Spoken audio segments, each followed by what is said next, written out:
My name is Sabra Bano, and I work for an organization, Gender Concerns International, for almost 15 years now. Gender Concerns International tries to bring support to women's initiatives and women's organizations internationally.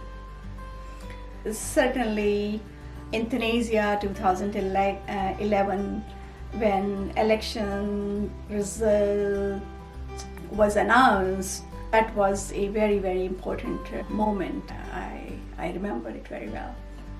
Yeah, it was our first mission. It was just after Jasmine Revolution or Arab Spring, and we were able to observe elections in more governorates than any other missions. And it was all led by women, and major women's and human rights organizations were very enthusiastic to monitor and evaluate the system of elections. So the pride was there, and the way that we could sort of share their happiness in this pride was quite sort of, rewarding for my team and myself. I think the biggest challenge is really that you get, for a small initiative, there is enough money, you could, have short-term initiatives, but I think it is very, very important to have sustainability. And I have seen during my international NGO work, also prior to Gender Concerns, that it's very, very hard for especially women's organizations to survive for long period, and especially also in the Western world. Somehow the shrinking space for women's organizations in Europe is quite concerning. I think basically it is the task of civil society to hold policy making responsible, but also to have check and balance in place for that they are fulfilling their commitment to the people who have selected them, elected them. And without that check and balance and that interactive positive relationship, it is not possible basically to have democracy work, to have institutions breathe. So I think it's very important that this civil society is there to refresh the whole system with new energy and accountability as well.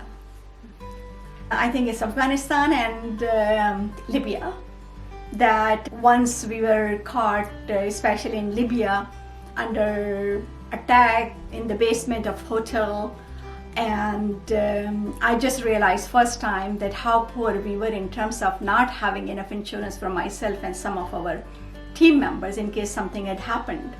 Our families would have not known what has happened, and we would even not know. We had some kind of insurance always, but it was perhaps enough to bring bodies back, but not to sort of cover the risk that it involved.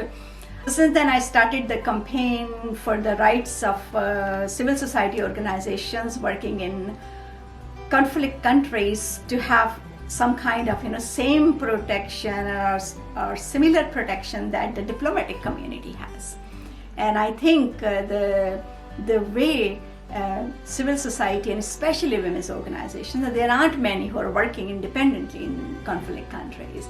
The challenge is really that there is no budget even available to give them the protection that people, if you're on the other side of diplomatic corps or your ambassador, embassy staff, or you're from UN, it's like you're superior creatures. It's a different community. So I think it is also a lot of differences in the work that we do in terms of the money value of the work that is being done on the ground. I would like to put more energy into the mechanisms that I believe could change the way funding is made available for women's organizations. This is how we started with Gender Concerns, but I see that it has not changed the funding for the majority of women's organizations, because most gender funding is channeled through non-gender based organizations, and that is really difficult where big money is available you also need bigger channels to channel the money through. So somehow it is like chicken and egg sort of situation. It's not that your work is not appreciated, it is acknowledged, but somehow donor accountability mechanisms seem to favor the powerful, mainly headed and non-gender based organizations. There are only few in the world, independent women's organizations, women-led organizations.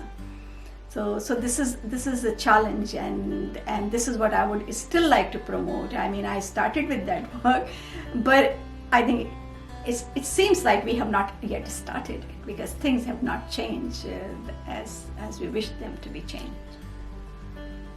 On the eve of 2020, the world community is busy in various reviews: UN SCR 1325 review, 20 years, Beijing Plus 20 review, SDGs review, and here we have a Gender Concerns 15 years review of challenges and impact.